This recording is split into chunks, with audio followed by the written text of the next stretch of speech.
This shard of pottery is sharp enough to cut skin, but the words scrawled on it cut deeper. A recipe for contraception, found inside a temple of eternal virgins. Stop looking up. I know the instinct is to tilt your head back, to let your eyes trace the massive sandstone columns rising 70 feet into the burning blue sky. That is what they designed it for. That is the architecture of intimidation. It makes you feel small, so that the gods feel big. But I want you to look down. Look at your feet. Look at the dust covering your sandals.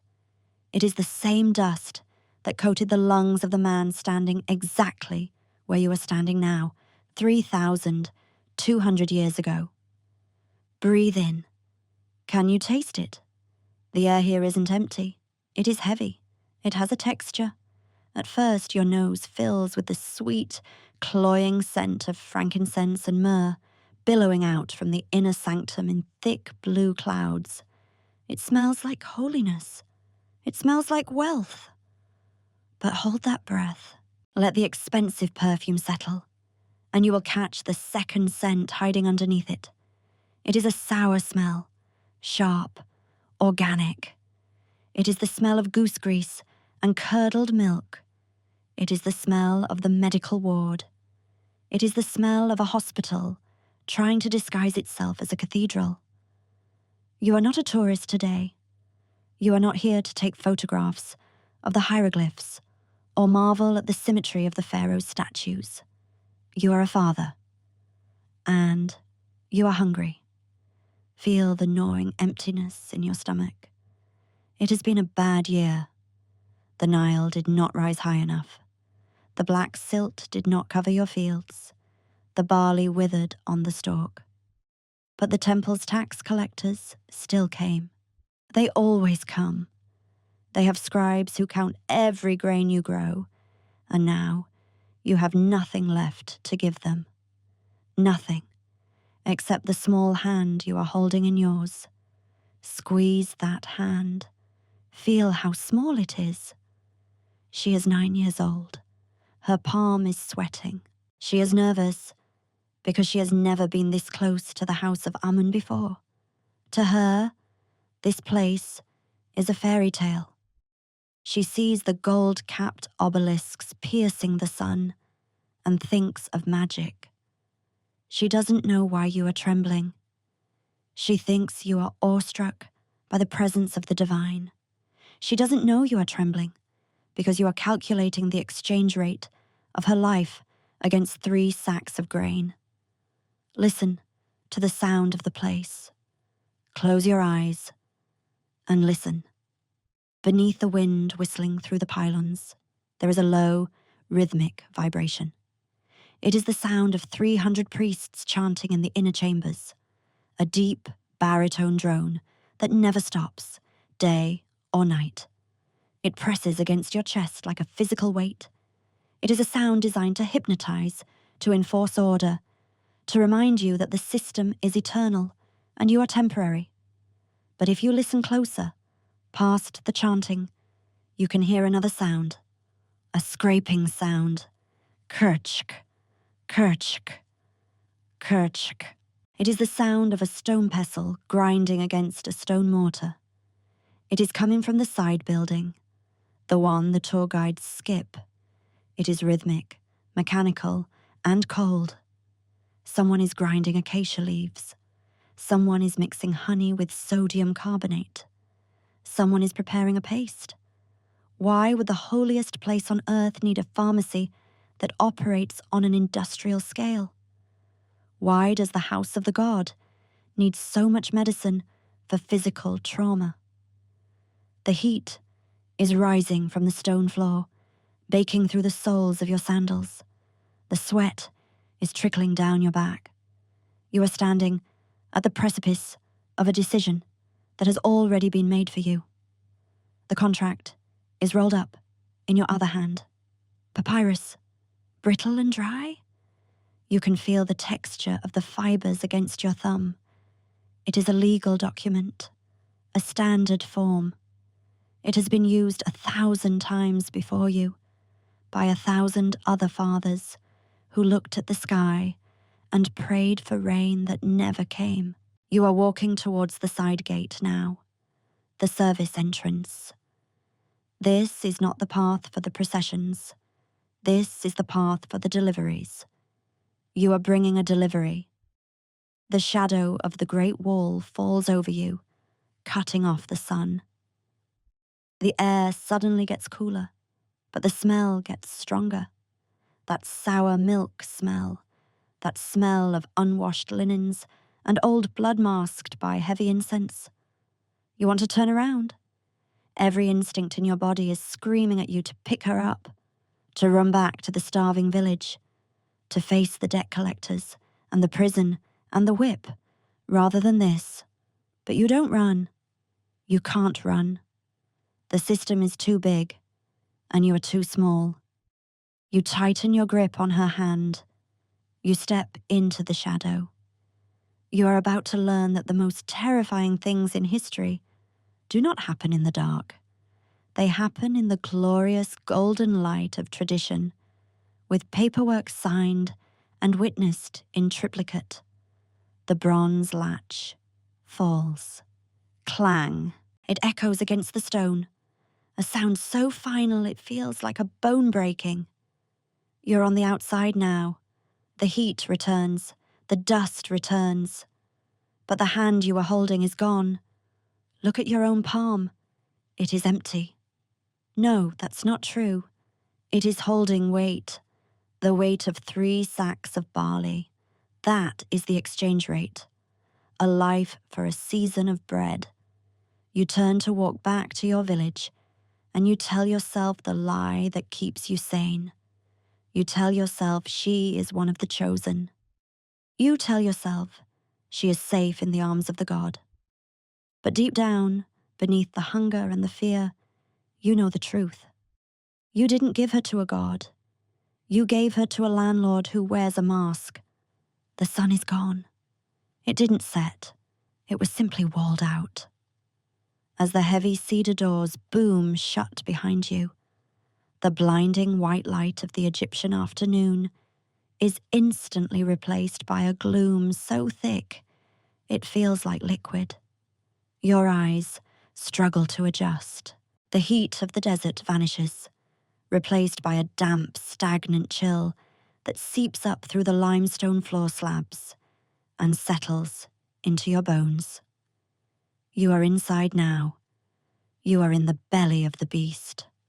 Walk with me down this corridor. Do not be afraid of the darkness. Be afraid of what the darkness hides. The air here is still, dead still. It lacks the chaotic energy of the marketplace or the village. Here, everything is controlled. Even the air currents are dictated by the architecture. You can hear your own breathing echoing off the walls. Ha, ha. It sounds too loud, doesn't it? Disrespectful. Run your fingers along the wall to your right. Feel the carvings. The stone is cool, almost cold.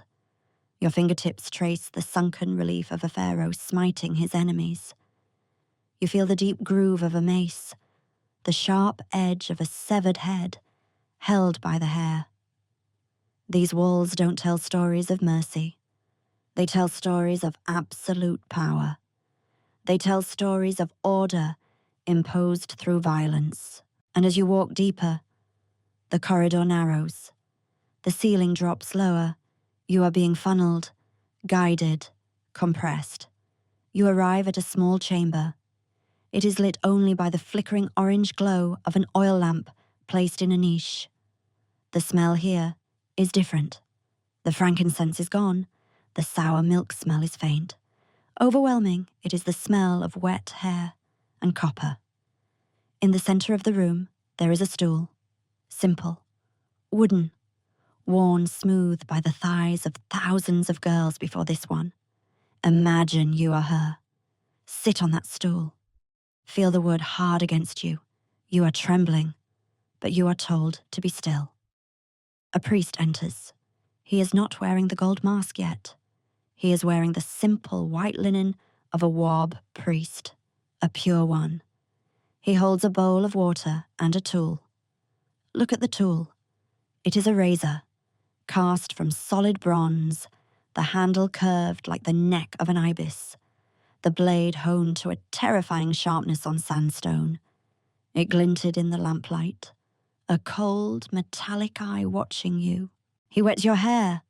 The water is cold. It shocks your scalp. He begins to scrape. Scritch, scritch. The sound is intimate, abrasive, tearing through the silence. He is not just removing hair. He is removing your personality. He is removing your vanity. He is shaving away the way your mother braided your locks in the morning. He is shaving away the scent of your home.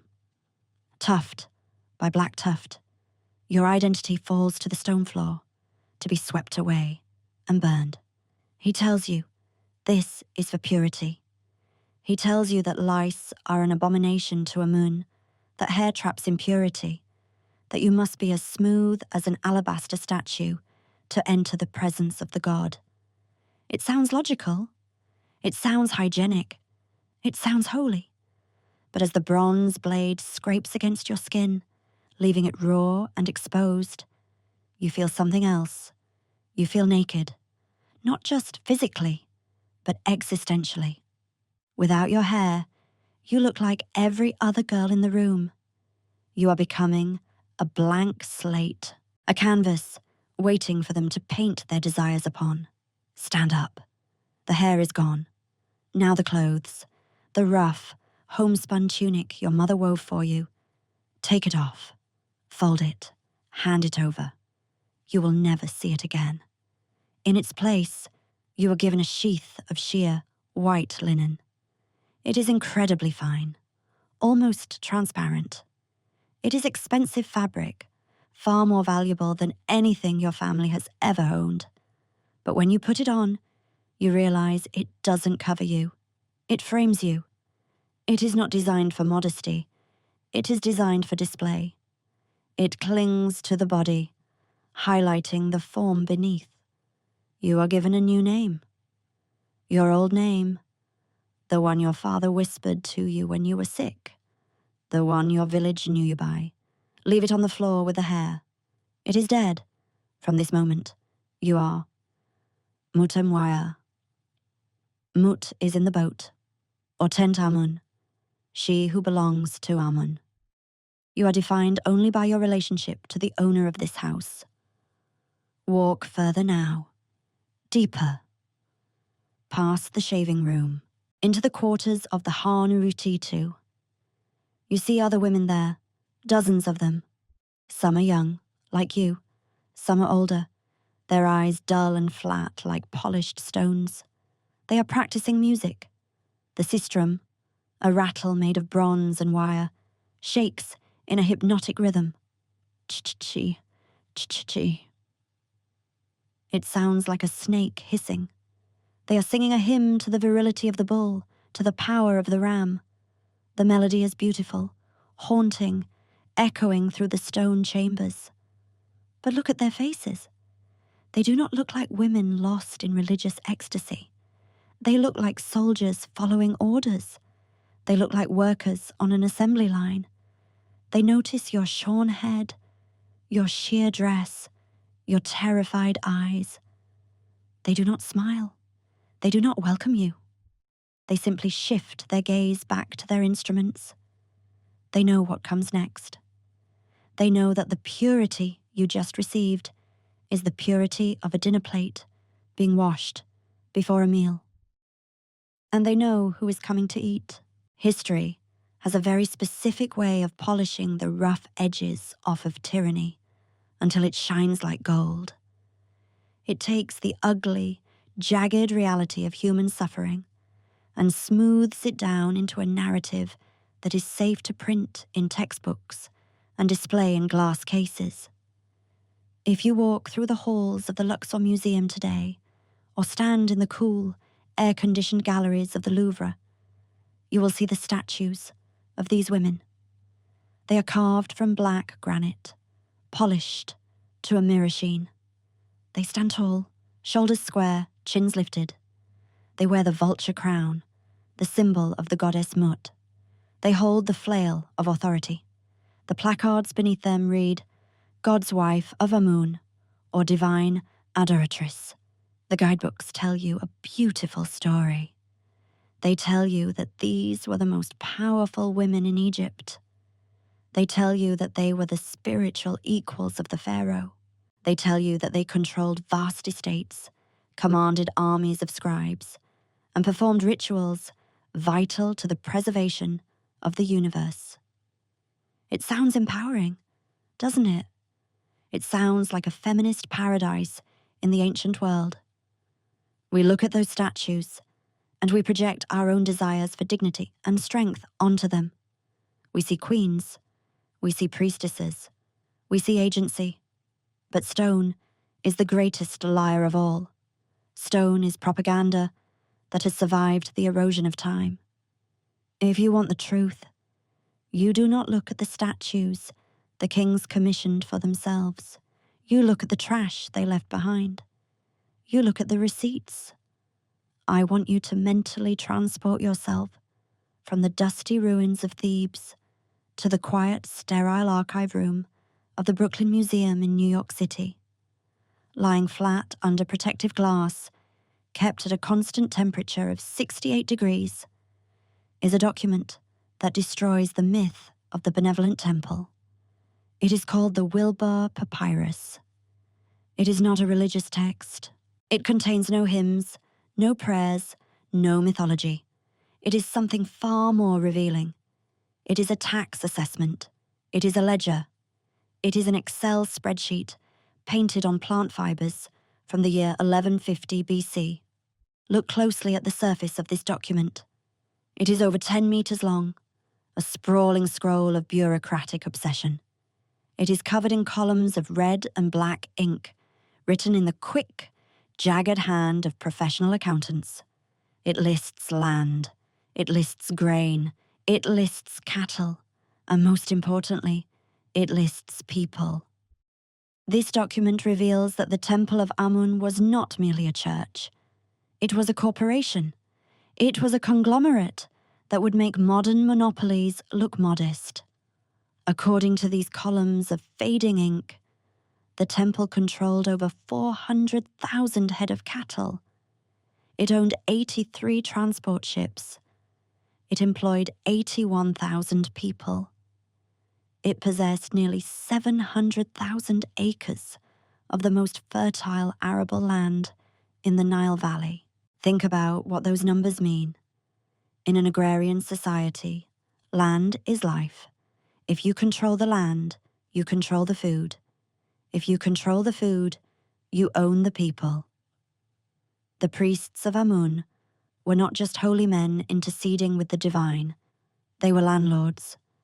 They were the ultimate creditors in a society that ran on debt. Here is how the trap worked.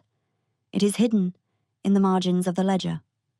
A farmer, like the father we met outside the gate, rents a plot of land from the temple. The rent is fixed, 30% of the harvest, payable to the granary of Amun. But the Nile is fickle. One year, the flood is too low. The harvest fails. The farmer cannot pay. Does the temple forgive him? Does the house of the benevolent God offer charity? Read the text. The Wilbour Papyrus is mercilessly precise. The debt is recorded, it carries interest, and like any predatory loan, the interest compounds.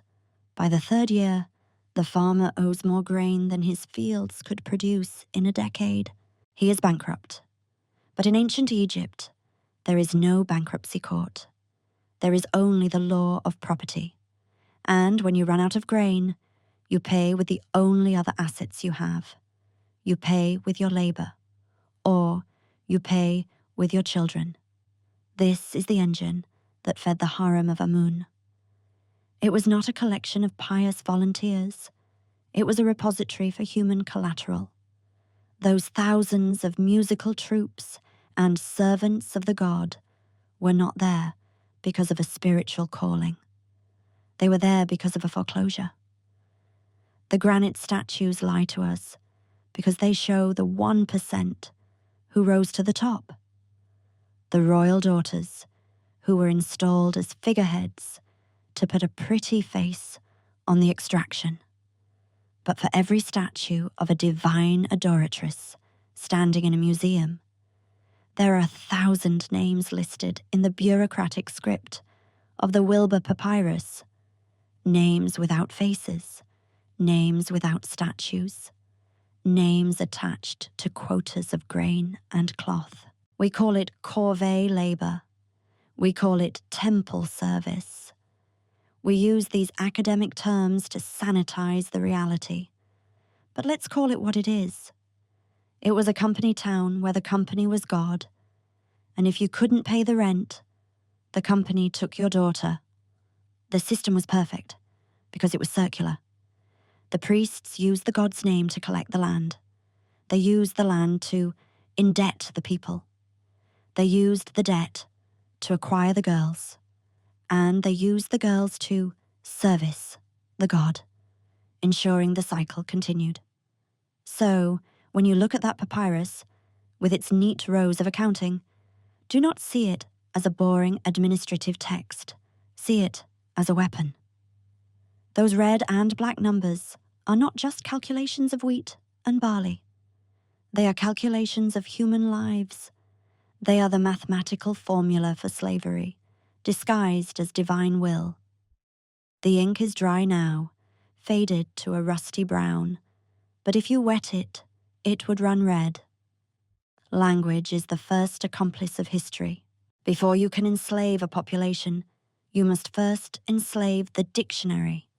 You have to invent words that sound pleasant to hide realities that are grotesque. We do this today. We call civilian casualties collateral damage. We call firing people downsizing. The ancient Egyptians were masters of this. They invented a word that has confused archaeologists for over a century, a word that appears on thousands of stelae, tomb walls, and administrative clay shards. That word is Khener. If you open a standard Egyptology textbook from the 1950s or even the 1990s, you will find Khener, translated as musical troupe. It conjures a lovely image, doesn't it? A group of talented women gathered together in the service of art, playing the harp, shaking the sistrum, singing hymns to the rising sun. It sounds like a choir. It sounds like a conservatory. It sounds innocent. But I want you to take that translation and smash it against the hard reality of architecture. Let's leave the dictionary behind and go to the physical ground. Let's go to Medinet Habu, the mortuary temple of Rameses III on the west bank of Luxor. Standing there, rising above the mud brick ruins, is a structure known as the Eastern Highgate. Look at it. It is not a dormitory. It is not a music school. It is a fortress. It towers over the landscape, built of thick stone blocks, impenetrable and imposing. This was the residence of the Khener. This was the house of the musical troupe. Walk around the perimeter with me. Count the doors. There is only one way in. And there is only one way out. Now look at the base of the walls. Do you see the remains of the guard posts? These weren't manned by doormen or ticket takers. They were manned by the Medjay. The Medjay were the paramilitary police force of ancient Egypt. They were the shock troops. They were the men who patrolled the desert borders to hunt down fugitive slaves. They carried heavy wooden staves and bronze-tipped spears. Why would a musical troupe need to be guarded day and night by a paramilitary unit? Why would a choir need to live in a fortified tower with a single choke point for entry and exit? You guard things for one of two reasons. Either you want to keep people out, or you want to keep people in. If you analyze the floor plan of the high gate, the answer becomes chillingly clear. The upper floors contain luxurious suites, wide windows, painted walls, comfortable furniture. These were for the pharaoh and the high priest. But the lower levels? The living quarters for the women? They are small, cramped cells. This wasn't a conservatory. It was a reserve. It was a holding pen for human livestock that had been purified and branded for the gods' use. The Khener were not musicians who happened to live together. They were women who were legally classified as property of the temple estate, confined within a high-security facility to ensure their purity remained intact until it was requested by the master of the house. And the music? Yes, they played music. They shook the sistrum. Shh. But in Egyptian theology, music wasn't just art. The sistrum was specifically associated with Hathor, the goddess of sexuality, fertility, and intoxication. The sound of the sistrum was believed to pacify the rage of the god. It was an instrument of seduction. So when you see the title, Overseer of the Khener, carved into a tomb wall, do not think of a choir conductor. Think of a prison warden. Think of a madam. The women inside were trained to be pleasing. They were trained to sing, to dance, to pour wine, and to submit. Their entire existence was engineered to serve the pleasure of the god, which, in the practical reality of the temple, meant the pleasure of the men who claimed to speak for him. The official lie says they were singers of the interior. The architecture screams that they were prisoners of the state. And the silence of the desert around Medinet Habu swallows the difference. We have found board games scratched into the stone floors of the gatehouse roof, where the girls likely sat for hours, waiting, watching the sun go down over a world they were no longer allowed to walk in. Imagine sitting there, moving a clay piece across a Senate board, knowing that the only way you would ever leave this tower was in a coffin. That is the true definition of Khener. It is the sound of a cage door locking, disguised as a song. Open your mouth, put out your tongue. I want you to taste the flavor of holiness in ancient Egypt. It is not ambrosia. It is not sweet wine. It is salt, bitter, stinging, desiccating salt. They called it natron. It was harvested from the dry lake beds of the Wadi el Natron. It was the chemical engine of the Egyptian religion. They used it to dry out mummies for eternity, to stop the rot of the flesh. But in the Temple of Amun, they didn't just use it on the dead. They used it on the living. Every morning, before the sun breaches the eastern pylon, you are woken by the clapping of hands. You rise from the limestone floor. You are given a lump of this grey, rocky salt. You must chew it. It burns your gums. It makes your mouth water uncontrollably, a briny, gagging flood. You chew until it dissolves, scrubbing away the breath of sleep, scrubbing away the impurity of being human. You are not allowed to smell like a person. You must smell like a preservation site. This is the daily regime of the Wab, the Purification.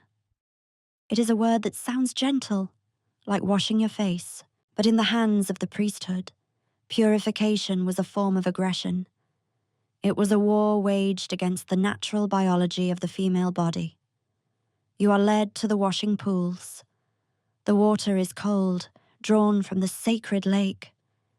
You scrub your skin with grit and oil until it is raw. But the outside is not enough. The priests are obsessed with the inside.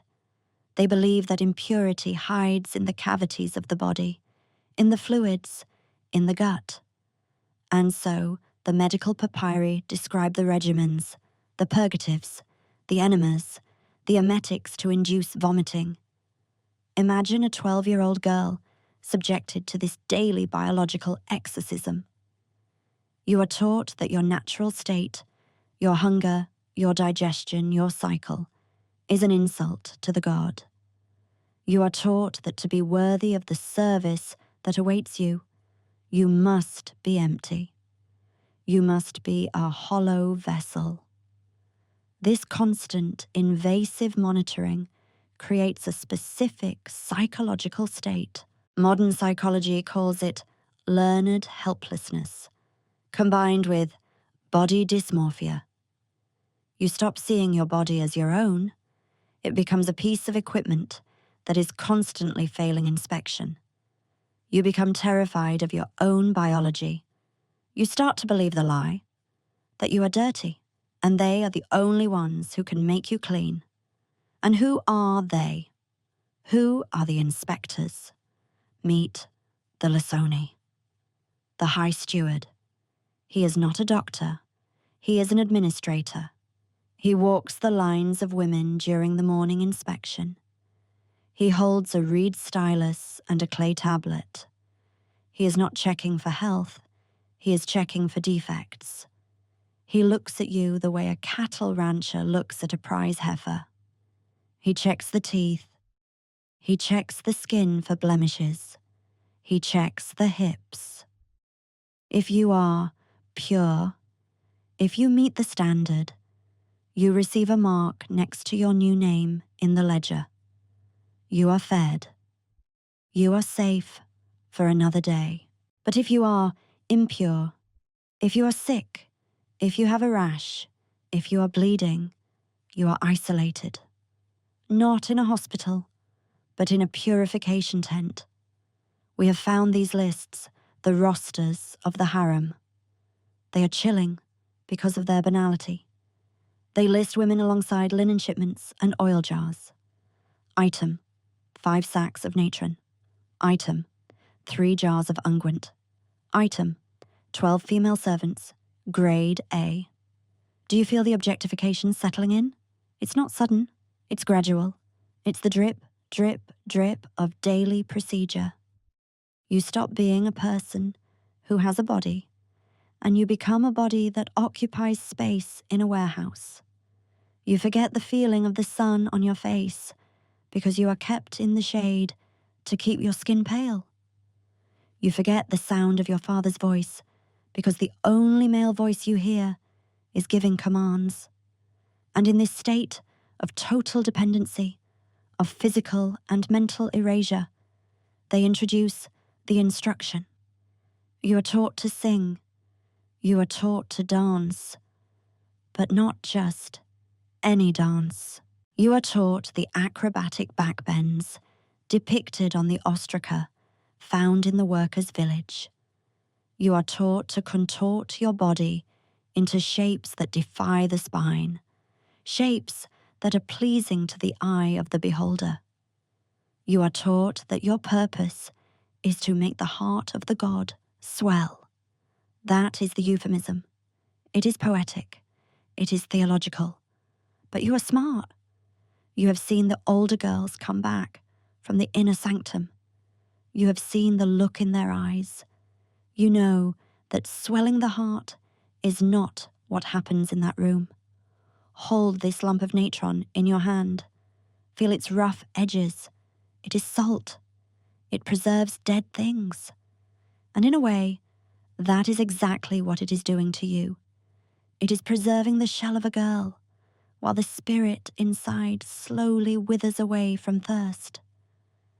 You are being pickled in the brine of religious duty, prepared for a feast you will never get to eat.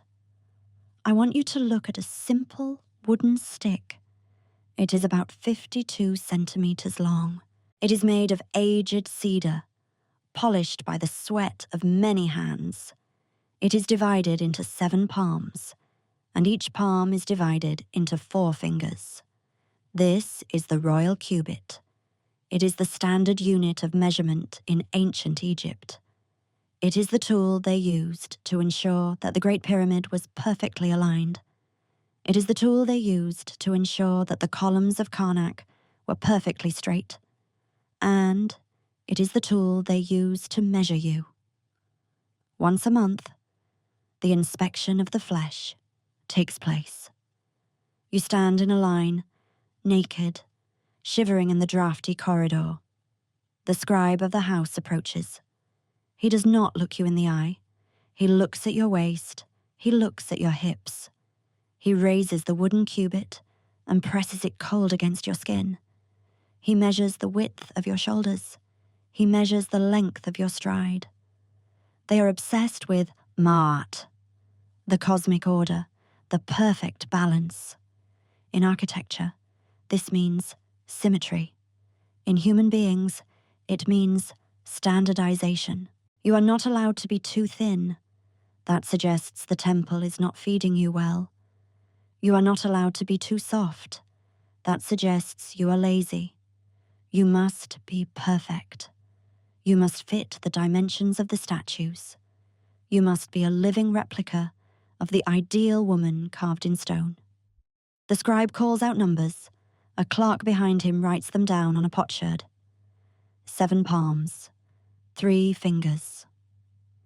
If you match the numbers from last month, the rod is lowered. You can breathe. But if you have changed, if you have grown too much, or if the stress has made you gaunt, the rod taps against your chest.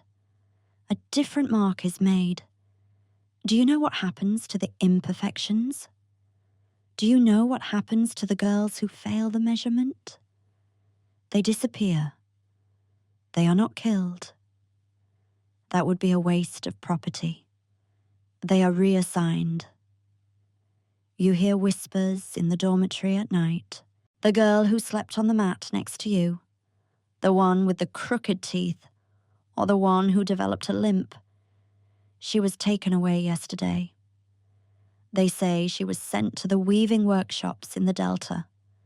The weaving workshops are death sentences in slow motion. Damp, dark, filled with lint dust that rots your lungs in 3 years. Or perhaps she was sent to the kitchens of the stone quarries to cook for the men who cut the obelisks. You know what happens to women in the quarries. So, when the cold wood of the Cubit Rod touches your skin, you stand straighter than you have ever stood in your life. You hold your breath. You flex your muscles. You pray to a god you hate to make you perfect. You become complicit in your own objectification because the alternative is the weaving mill. This is how the system breaks you without using a whip. It gives you a choice between 2 hells. The hell of the chosen, where you are a pampered pet in a gilded cage, or the hell of the rejected, where you are a beast of burden until you die. Faced with that choice, you learn to love the cage. You learn to crave the inspection. You learn to see the measuring stick not as a threat, but as a lifeline. You start to police yourself. You pinch your own waist. You check your own reflection in the polished bronze mirror, searching for flaws before they do. You become your own jailer. And that, my friend, is the ultimate triumph of the architect. When the prisoner measures herself to make sure she still fits inside the cell. Reach under the pillow of a sleeping novice. Pull out the object she has hidden there. It is not a jewel. It is not a letter from home. It is a small, crude lump of faience. Blue glazed pottery, no bigger than your thumb. It depicts a dwarf with a lion's mane, bow-legged, sticking his tongue out, brandishing a knife. This is Bez. Bez is the strangest god in the Egyptian pantheon. He is not beautiful like Apollo, or majestic like Amun. He is ugly. He is grotesque. And yet, he is the most beloved god of the common people. Why? Because Bez has one specific job. He protects women and children from nightmares. He fights off the things that come in the dark.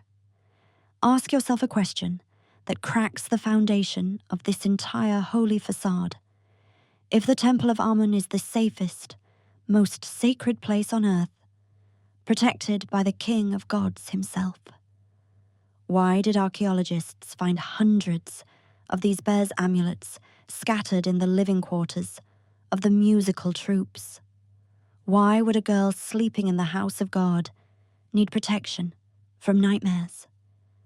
Unless the danger wasn't coming from spirits. Unless the demons Bez was supposed to fight were made of flesh and blood. We have analysed the refuse pits behind the harem palaces at Ghurab and Malkata. Amidst the broken perfume jars and the discarded linen, we find something else. Evidence of a mortality rate that defies statistical probability for a population of wealthy, well-fed young women. In the general peasant population, people died young because of malnutrition, hard labour, and parasites. But these girls ate meat, they bathed daily, they didn't work in the fields. And yet, the records show they departed to the west, the euphemism for death, with alarming frequency between the ages of 14 and 20. The official necropolis logs list the cause of death over and over again as Akanket. The heat of the body. Fever. It's a catch-all term. It's safe. It explains nothing. But fever doesn't explain why a 16-year-old would sleep with a knife-wielding dwarf god clutched in her hand so tight it left an imprint on her palm. Fever doesn't explain why the medical ostraca are filled with prescriptions for dispelling the terror in the limbs. There is a phenomenon known to modern trauma specialists. When a human being is trapped in a high-stress environment where they have no control, where they must constantly perform perfection while fearing rejection, the body eventually attacks itself. The immune system crashes. The heart weakens. They call it psychogenic death, dying of fear, dying of hopelessness. Or perhaps the fever was just another infection caused by the inspections. Hold the Bez amulet in your hand. Feel how smooth it is. It has been rubbed thousands of times by a thumb, moving in a nervous circle. Rub, rub, rub. A prayer for safety whispered in the dark. Bez, protect her. Keep him away. Keep the golden mask away. But Bez is just clay. He cannot stop a door from opening. He cannot stop a high priest who believes he has a divine right to your body. The amulet is a tragedy, because it represents the only agency these girls had left. The desperate, magical hope that a grotesque little dwarf could do what their fathers, their society, and their gods refused to do. Say, no. You are standing in the dormitory now. The oil lamps are burning low. The silence is heavy. But if you listen closely, past the rhythmic breathing of the sleepers, you can hear it. A whimper. A shift of fabric. The sound of a girl waking up from a dream, realizing that the waking world is the nightmare, and squeezing her blue god until her knuckles turn white. The system is working perfectly. The fever is just part of the overhead costs.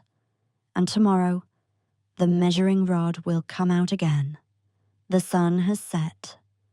The tourists have gone back to their hotels on the East Bank. The guards have locked the main gates. But the temple is not asleep. This is when the real work begins. This is the hour of the divine marriage.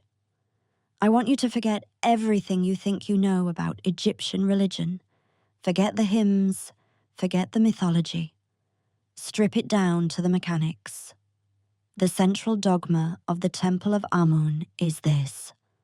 The god is a living king. He has appetites. He needs food, offerings. He needs drink, libations. And, logically, inevitably, he needs a wife. But a statue of gold and lapis lazuli cannot touch a woman. A statue cannot generate the life force that the Egyptians believed was necessary to rejuvenate the cosmos. So, how does the god consummate his marriage? He needs a vessel. He needs a body to inhabit. The heavy cedar doors of the inner sanctum swing open. You are no longer the father outside the gate. You are no longer the girl in the dormitory. You are a fly on the wall of the Holy of Holies. The air here is thick enough to choke on. Clouds of Kai-Fi incense, a mixture of honey, wine, raisins, and resin, burn in bronze braziers. The smoke is a narcotic. It makes the head swim. It blurs the edges of reality. Enter the high priest, Hem-Netcher Tepe, the first servant of God. He is an old man.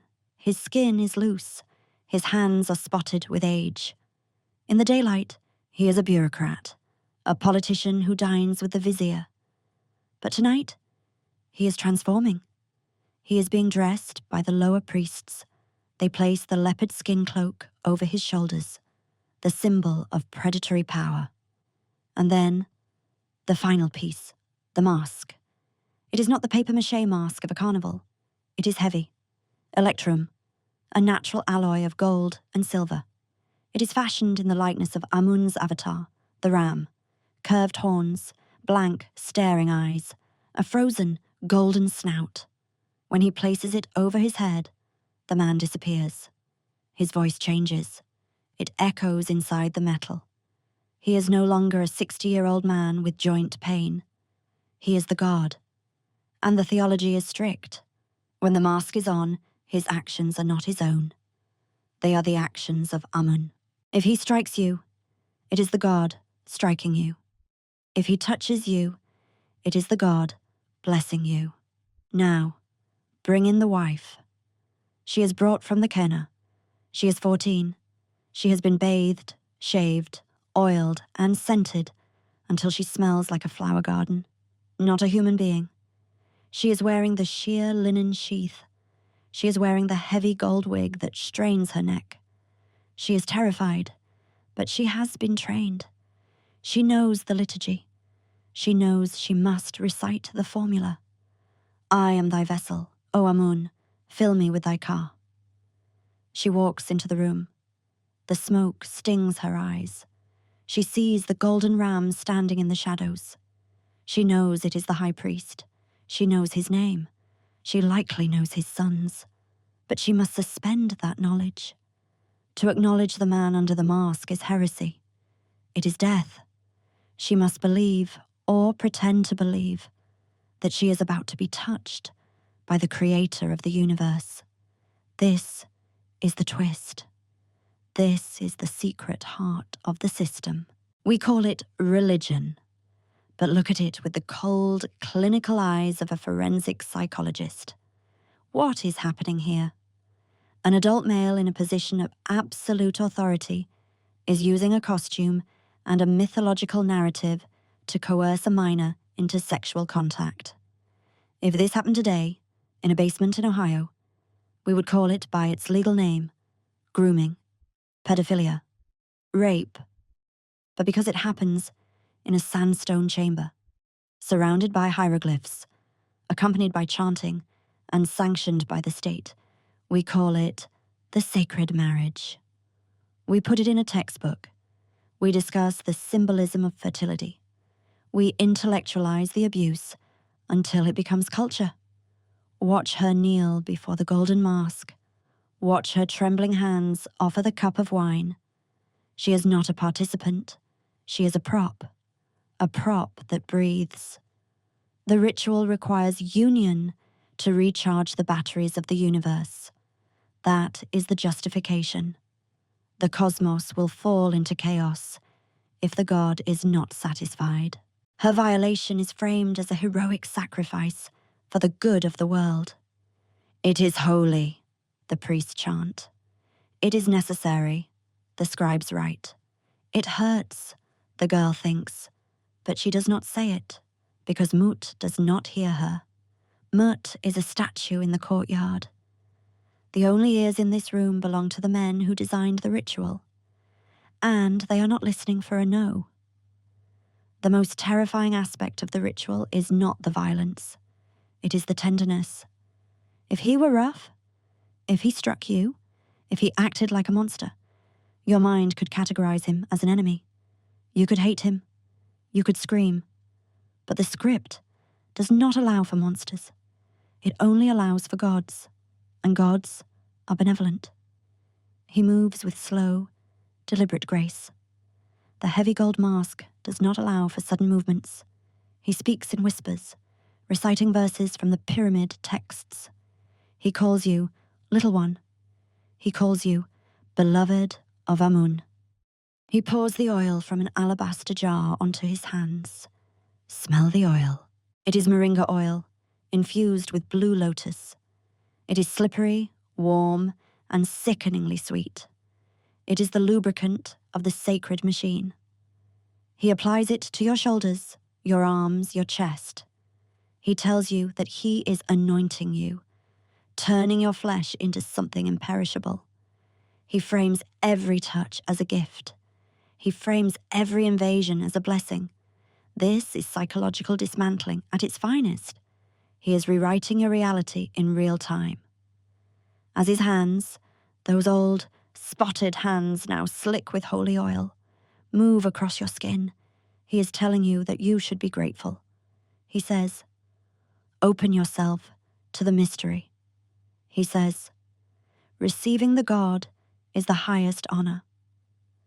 And because you are 14, and because you have been starved of affection, and because you have been taught since birth that the Pharaoh is the son of the sun, part of you wants to believe him.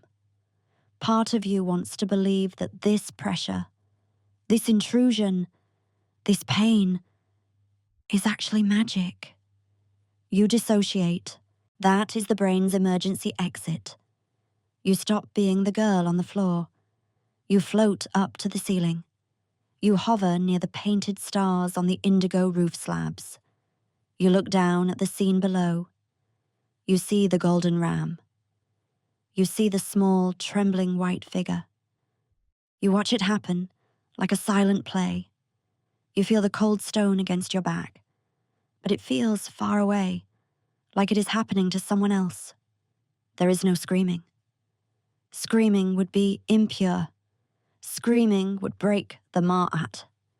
So you bite your lip until you taste iron. You lie perfectly still. You become the vessel they trained you to be. And when the pain comes, sharp, tearing, undeniable biological pain, he does not stop. He does not apologize, because gods do not apologize. He simply whispers that the pain is the opening of the way. He spiritualizes the trauma. He turns your suffering into a theological necessity. This is why the victims never ran. This is why they never fought back. How do you fight back against God? How do you report a crime when the crime is the foundation of the state religion?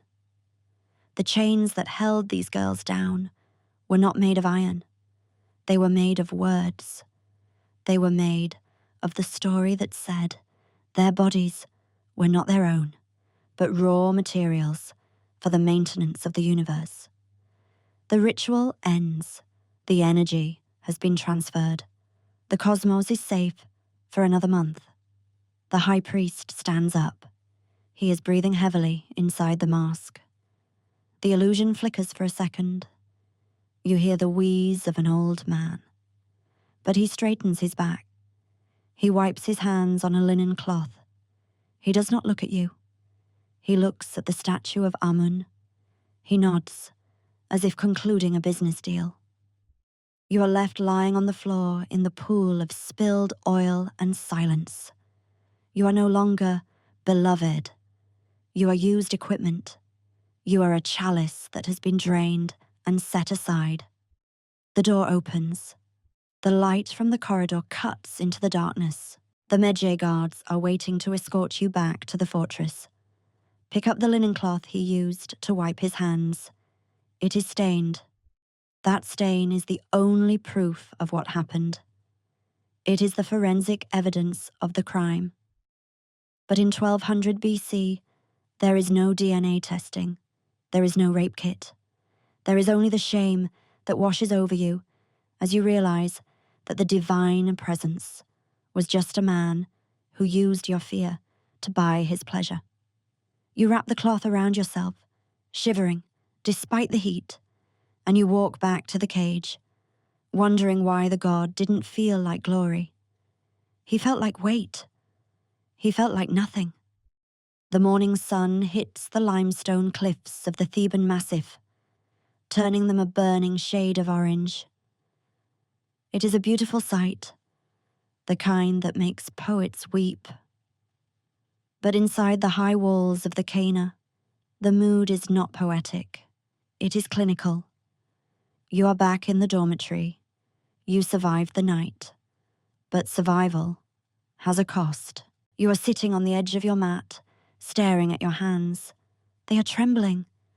You try to wash the oil off your skin, but the smell lingers.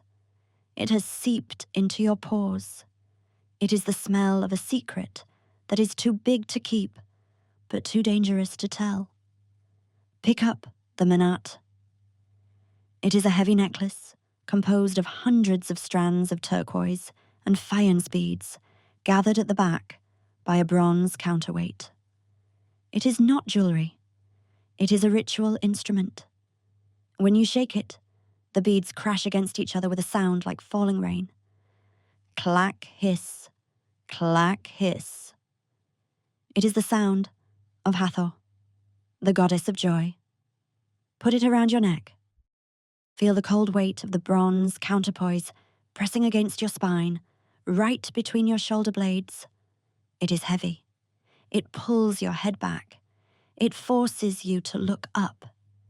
It is a collar, a beautiful jeweled collar, but a collar nonetheless.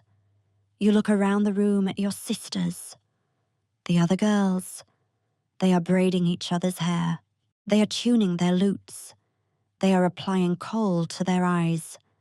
They look normal.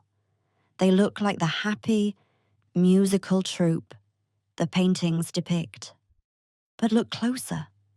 Look at the girl in the corner, the one who returned from the inner sanctum last month.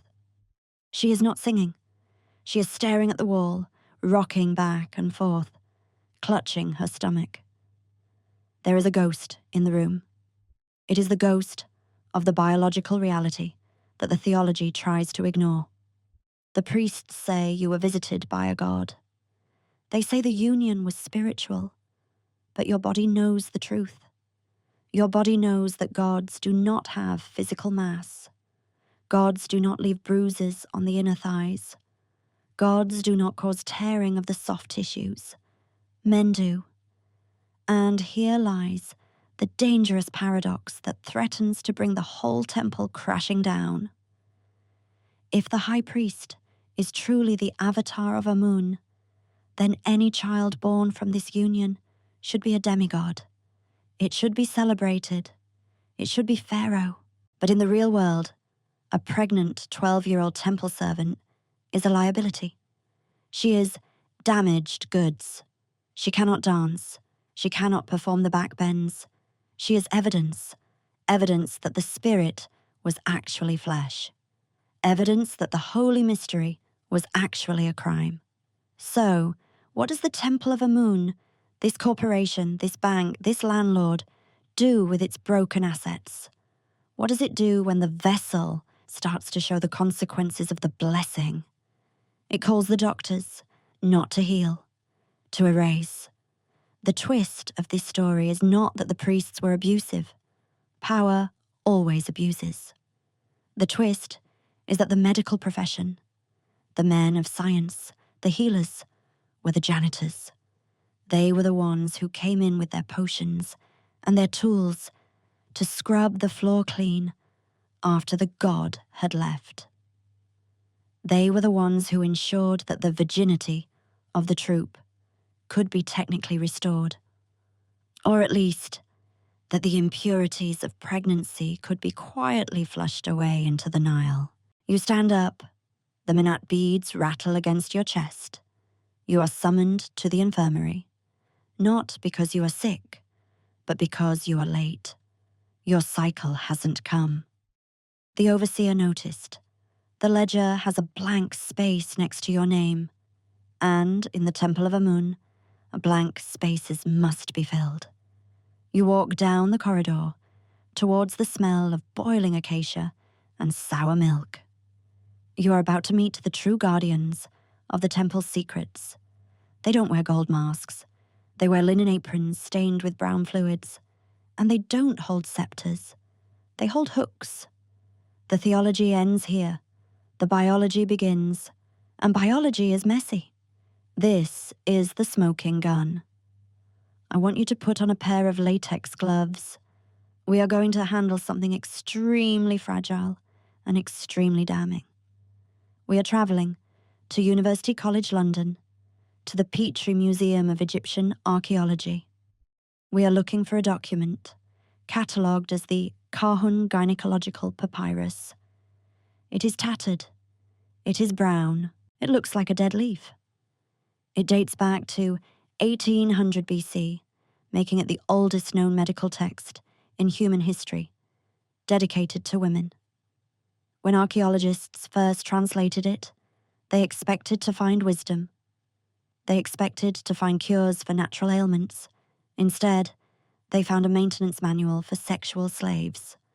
Let's read case number 11. I will translate the hieratic script directly. There is no poetry here, just cold, hard instructions.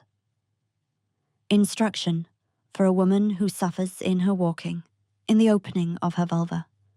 You should say of it, it is painful looseness of the womb. You should treat it with an application of grease, sweet beer, and part of a plant. You should bandage it. Painful looseness, suffering in walking, opening of the vulva. Stop and think. Why would a medical text need a specific, standardized treatment for trauma to the genital region?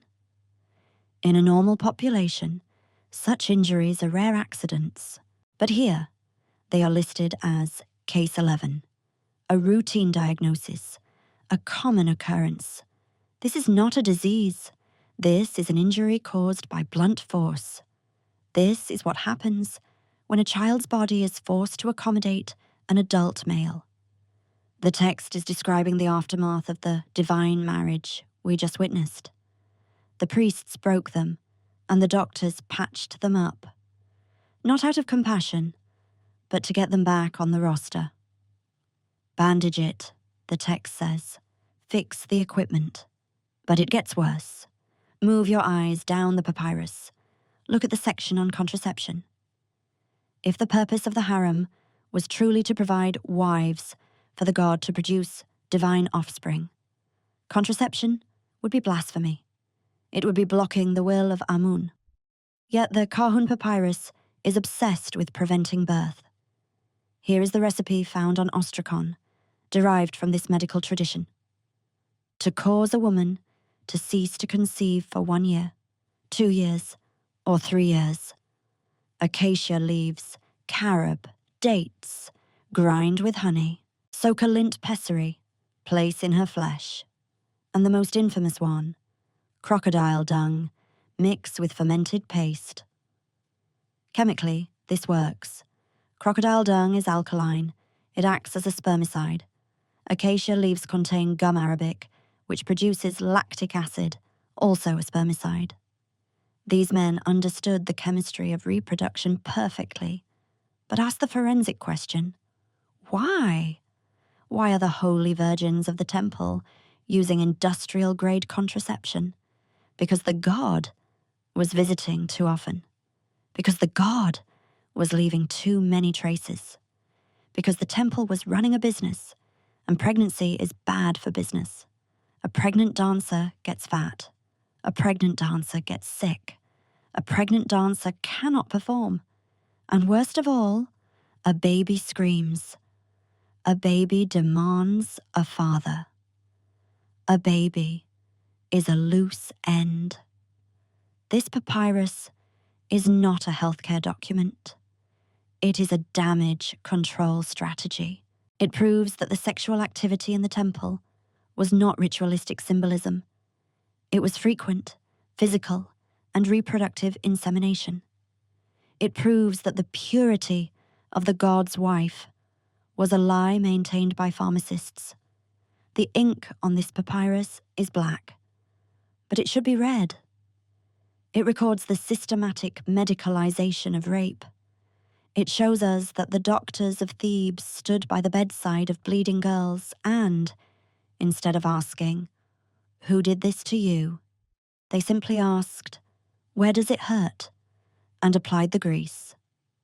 They were the silent partners. They made the abuse sustainable. They kept the machine running. Let's dig deeper into the trash. The papyrus gives us the theory, but the ostraka, the pottery shards, give us the practice. We are back at Deir el Medina, the village of the workmen who built the tombs. These men were literate. They wrote notes to each other on broken limestone flakes, and sometimes they wrote down the things they weren't supposed to see. Hold this shard in your hand. British Museum, Ostrakon, 5634 South. It's heavy, jagged. The handwriting is rushed. It recounts a scandal, a trial. It tells the story of a workman named Paneb. Paneb was a foreman, a powerful man, a man who had access to the sacred precincts. The text accuses him of stripping the garment of a woman named Yeyemwa. It accuses him of forcing his way into the temple enclosures. But here is the chilling part. Paneb wasn't punished for rape. He was punished for disrupting the order. He was punished for theft. The legal system of ancient Egypt viewed women, especially those in service to the temple, as property. You cannot rape property. You can only damage it or trespass upon it.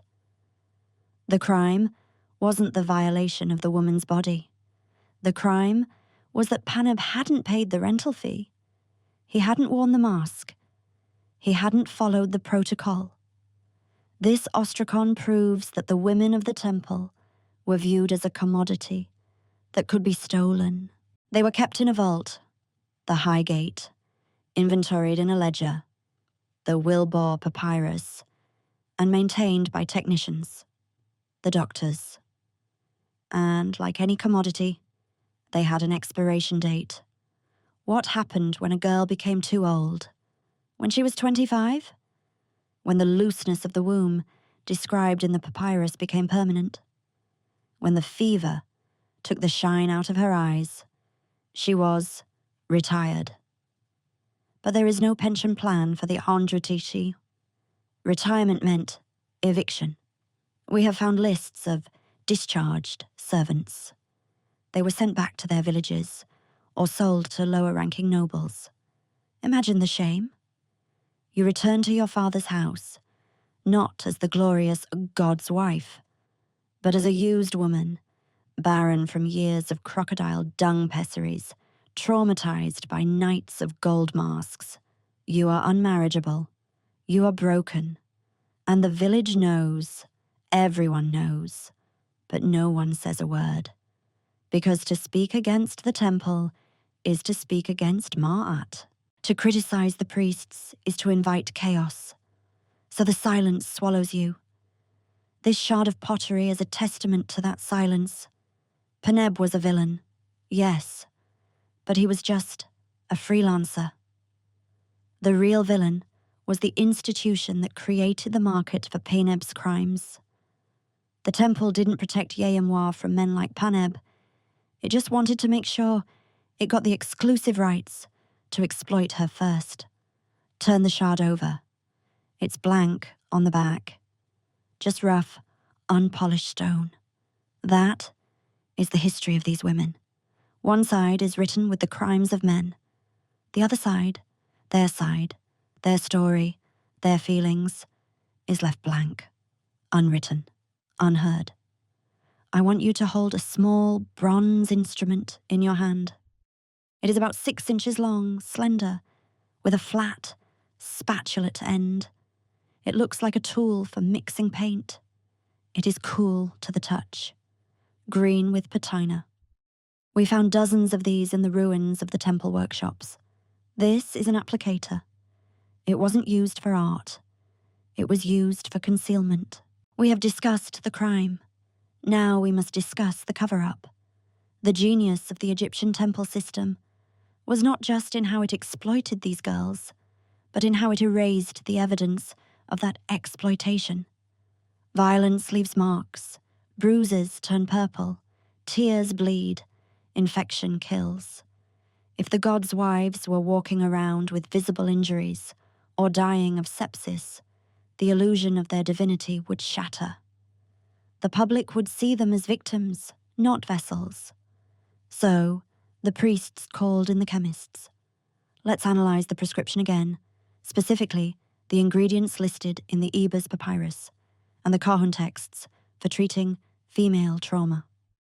Ingredient 1, honey. To the ancient mind, honey was sacred. To the modern forensic scientist, honey is a powerful antibacterial agent. It creates a barrier against infection. It promotes rapid healing without scarring. Ingredient 2, acacia leaves. Acacia contains tannins. It is an astringent. It causes tissue to contract. It tightens skin. It reduces swelling and stops bleeding almost instantly. Do you see the logic? This mixture, acacia and honey, was not designed to cure a disease. It was designed to hide a violation. It was a cosmetic repair kit for the human body. The doctors would take this bronze spatula, dip it into the sticky, sweet-smelling paste, and apply it to the wound. The honey prevented the fever that would kill the asset. The acacia tightened the tissue, restoring the appearance of virginity. It was a cycle of breaking and fixing, breaking and fixing. The medical staff were not healers. They were maintenance workers keeping the machinery running. They ensured that when the girl walked out into the courtyard the next morning, she looked whole. She looked pure. The perfect, unblemished image of Ma'at was preserved. This is the darkest kind of science. Science without ethics. Science used to enable monstrosity. The existence of this specific medical protocol is the final, undeniable proof. You do not stockpile a specific cure unless you are anticipating a specific injury. You do not manufacture gallons of repair paste for a convent unless that convent is a lie. The bronze spatula is silent, but it screams.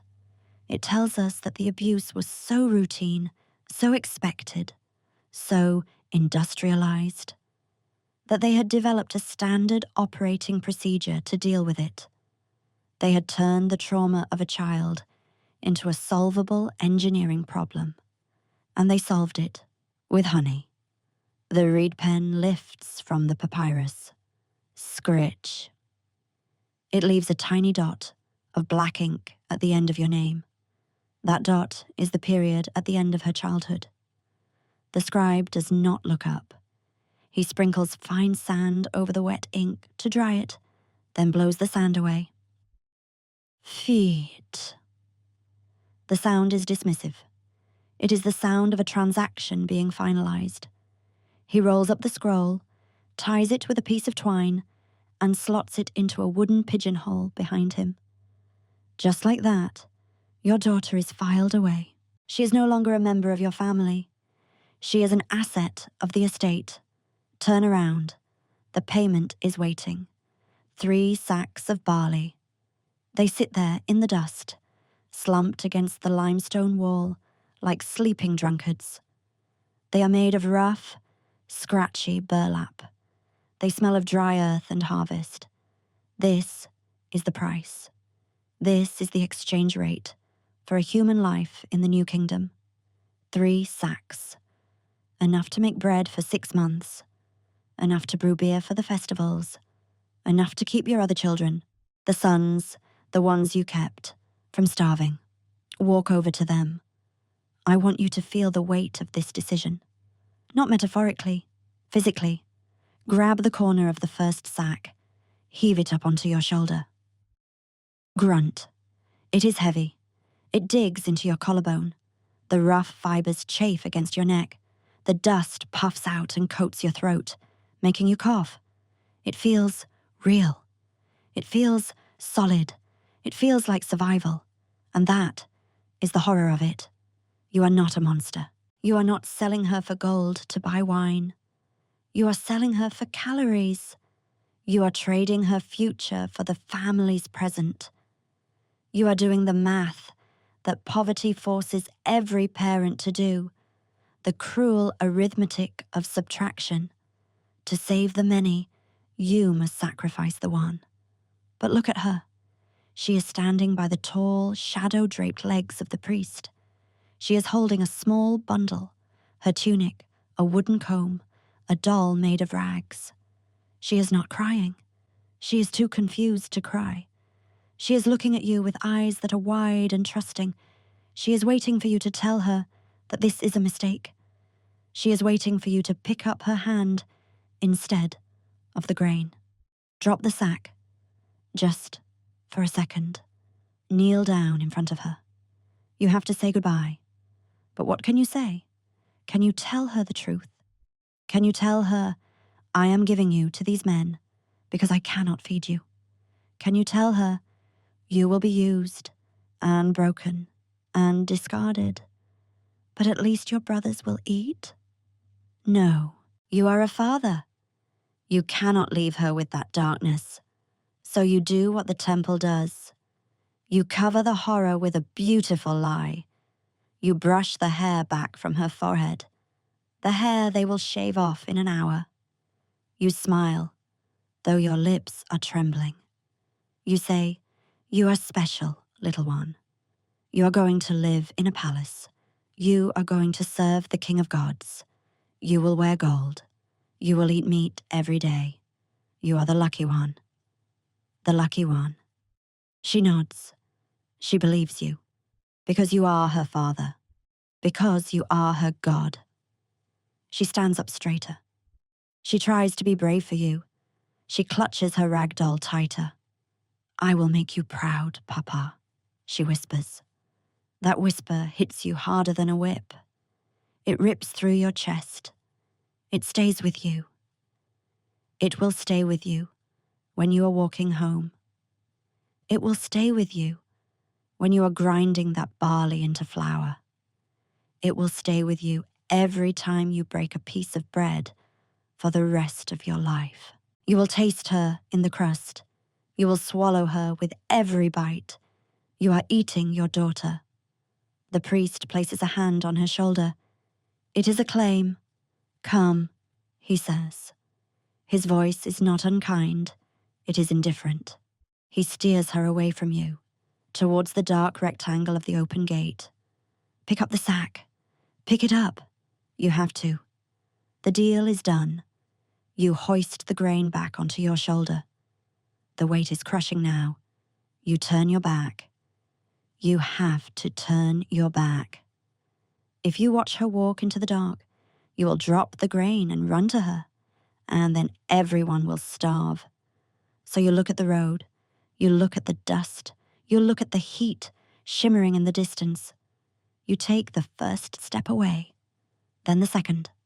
Crunch, crunch, the sound of your sandals on the gravel. Behind you, there is no scream, no struggle, just the soft patter of bare feet walking away from the light, trusting the lie you just told.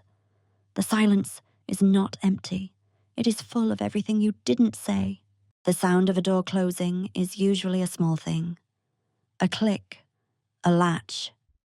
But the gates of the Temple of Amun are not doors. They are barricades. They are 30 feet high, hewn from the thickest cedar logs, dragged all the way from the mountains of Lebanon. They are reinforced with bands of bronze, the width of a man's chest. When they move, the ground shudders. Listen to the friction. Grrr, chunk. It is the sound of metal grinding against stone hinges that haven't been oiled in a century. It starts as a low groan, a vibration that travels up through the soles of your feet. The shadow on the ground begins to stretch. The rectangle of blinding white sunlight, the last connection between the girl and the world of the living, begins to narrow. She turns, just for a second. She looks back at the sliver of light. You can see her silhouette, small and fragile, against the overwhelming darkness of the hypostyle hall. She lifts a hand. Is she waving goodbye? Or is she reaching for the handle? It doesn't matter. The physics of the temple are designed to be irreversible. Boom. The sound is not sharp. It is dull, heavy, and final. It hits your chest like a physical blow. The air pressure shifts. The dust puffs out from the crack at the bottom of the gate, swirling around your ankles like restless spirits. And then, silence. It is not a quiet silence. It is a ringing silence. It is the silence of a tomb after the last mason has left. The girl is gone, not just hidden, but erased. On the other side of that cedar wall, her name is being stripped away. Her clothes are being burned. Her head is being shaved. The lucky one has ceased to exist. In her place stands a unit of service. You are left standing in the heat. The flies are buzzing around the sweat on your neck. The sun is indifferent. The river is indifferent. You turn to walk away, and the world looks exactly the same as it did 5 minutes ago. The palm trees are swaying. The birds are circling, but everything has changed. You shift the barley on your shoulder. Scritch, scratch. The rough burlap rubs against your ear. This is what you have left. This is the trade. You walk back towards the village, 1 foot in front of the other. You will go home. You will grind this grain. You will bake bread. You will sit at your table with your remaining family. You will eat, but with every mouthful, you will wonder, is she eating? Is she sleeping? Or is she walking down that corridor towards the smell of moringa oil? The silence follows you. It seeps into the mud brick walls of your house. It settles over the dinner table. No one mentions her name. To mention her is to question the god, and to question the god is to admit that you sold her. So you swallow the bread, and you swallow the guilt, and you swallow the silence. Fast forward 3,000 years. The cedar doors have rotted away. The bronze hinges have been melted down for weapons. The roof of the temple has collapsed. The sun shines brightly now into the deepest chambers where the mysteries took place. Tourists walk through the ruins in shorts and sunglasses, snapping photos, drinking bottled water. They touch the columns. They laugh. They say, "How magnificent." They do not hear the silence. They do not hear the echo of the small feet on the stone.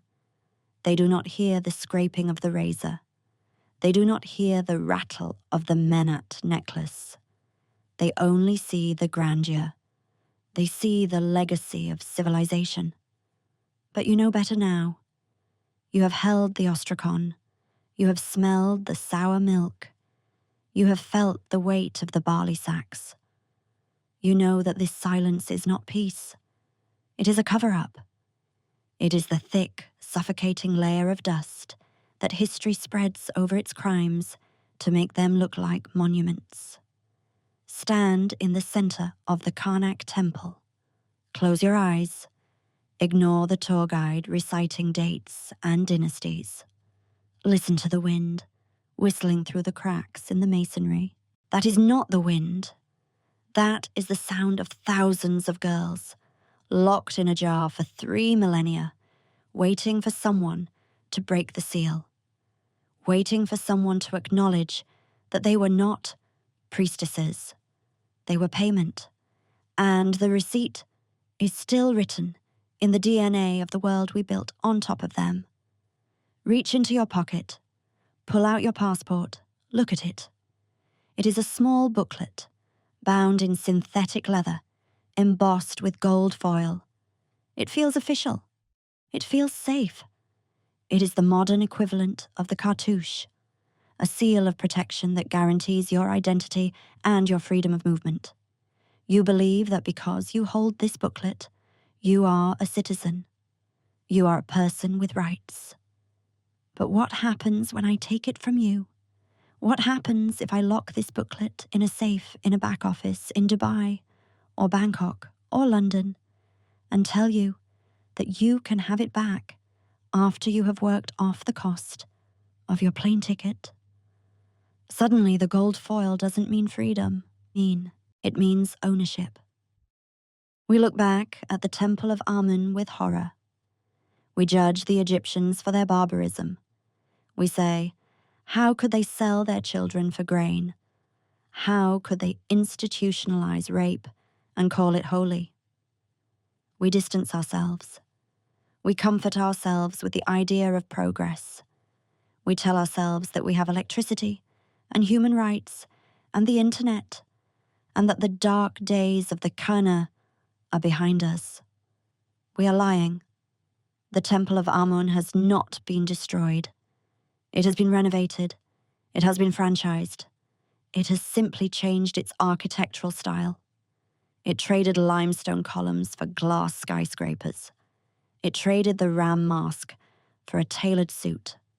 It traded the Wilbour Papyrus for an Excel spreadsheet stored on a cloud server. But the business model? The business model is exactly the same. The father standing outside the gate in 1200 BC, trading his daughter for 3 sacks of barley, is alive today. He is standing in a village in Southeast Asia, or Eastern Europe, or Central America. He is talking to a recruiter. The recruiter is not wearing a white linen robe. He is wearing a polo shirt. He is not promising service to the god. He is promising a waitressing job or a modeling contract or domestic work abroad. The promise is the same. She will be safe. She will send money home. She will live in a big house. And the transaction is the same. The father takes the loan to pay the recruiter. The debt is transferred to the daughter. And just like the farmer in Thebes, the interest compounds. She gets on a plane, the modern chariot. She lands in a city where she doesn't speak the language. She is taken to a building. It might be a massage parlor with neon lights instead of torches. It might be a textile factory with fluorescent bulbs instead of oil lamps. It might be a private mansion in a gated community that is just as fortified as the high gate of Medinet Habu. And then the purification begins. Her passport is taken, her phone is confiscated, her name is changed to something easier to pronounce. She is told that she owes a debt she can never repay. She is told that her body is the only currency she has left. Do you see the parallel? It is not a metaphor. It is a blueprint, the medical spatula we found in the ruins. It is still here. It is the doctor who visits the brothel to give illegal antibiotic shots so the women can keep working. It is the forced abortion in the clandestine clinic because a pregnant worker is a liability. The honey and acacia has been replaced by cheap penicillin and silence, but the function is identical. Fix the asset, hide the damage, keep the revenue stream flowing. We have simply secularized the abuse. The Egyptians did it for Amun. We do it for the market. We do it for cheap clothes. We do it for cheap shrimp. We do it for the entertainment industry. We justify it not with theology, but with economics. It's supply and demand, we say. It's their choice, we lie. Listen to the sound of the modern city. Beneath the traffic and the sirens, there is a hum. It is the sound of the invisible machinery that powers our comfort. And if you listen closely, you can hear the echo of the Amulet necklace. You can hear the rattle of chains that are no longer made of bronze, but of debt. There are an estimated 50 million people in modern slavery today. 50 million. That is more than the entire population of the Roman Empire at its height, more than the entire population of ancient Egypt. We haven't abolished the system. We have scaled it. We have industrialized it. We have made it global. The girl in the Temple of Amun was trapped by the fear of the god. The girl in the modern temple is trapped by the fear of the police, the fear of deportation, the fear of shame. And us, the tourists, we are still walking through the ruins. We book our holidays. We buy our products. We marvel at the shiny surface of our civilization. We walk past the massage parlors and the nail salons and the factories, and we choose not to see the bars on the windows. We choose not to smell the sour milk and the fear. We choose to believe the official lie that everyone is free, that the contract was voluntary, that the system is just. We are the worshippers in the outer courtyard. We sing the hymns of democracy and liberty, while the inner sanctum continues its work in the dark. History is not a line that moves upward toward light. It is a circle. It is a wheel that grinds bone into gold. And until we are brave enough to look at the receipt, to really look at the cost of the world we built, we are not civilized. We are just better at hiding the bodies. Turn off the screen. Not yet, but in a moment. When the screen goes black, before you put your device down, I want you to look at the reflection in the dark glass. You will see your own face. It will be dim, ghostly, superimposed over the fade-in pixels of this story. That black glass you are holding is the modern equivalent of the obsidian mirrors used by the priests of Thebes. They used mirrors to scry the future. You use yours to scry the past. But the face looking back is the link between the two. We like to think of history as something that happens to other people in other times. We think of it as a book we can close. But history is biology. History is genetic. It is written in the spiral code of your own blood. Consider this haunting possibility. The gods' wives, the musical troops, the girls of the Khener. They didn't all vanish. They didn't all die of the fever. Some of them survived. Some of them bore the children of the high priests. Some of them bore the children of the guards who watched the gates. Those children grew up. They had children of their own. They survived wars, famines, plagues and migrations. They moved across continents. And eventually, thousands of years later, one of those lines led to you. It is statistically probable that within your own DNA, right now, there is a sequence that was forged in the dark of the Karnak temple. You might carry the genetic memory of the oppressor, the man who wore the gold mask. Or you might carry the genetic memory of the oppressed, the girl who squeezed the Bez amulet until it cracked. Or most terrifying of all, you carry both. We are all the products of these ancient crimes.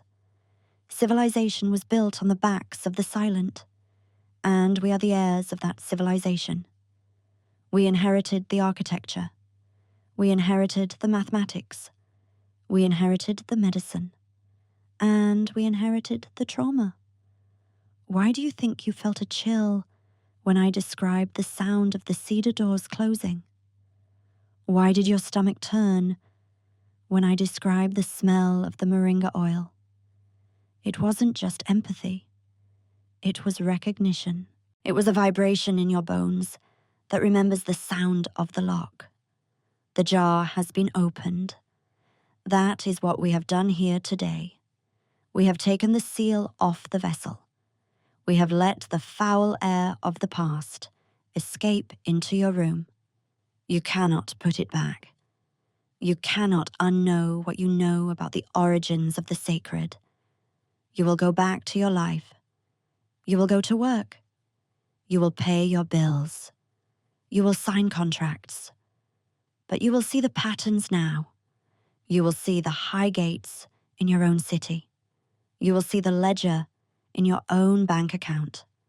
You will see the honey and acacia in the way the news covers up the ugliness of the world. And you will remember the girl. You don't know her name. History erased it, but you know her fear. You know her silence. There is a psychological phenomenon called the Zeigarnik effect. It states that the human brain remembers uncompleted tasks better than completed ones. It cannot rest until the loop is closed. The story of the Khener is an uncompleted task. There was no justice. There was no liberation. The priests died rich.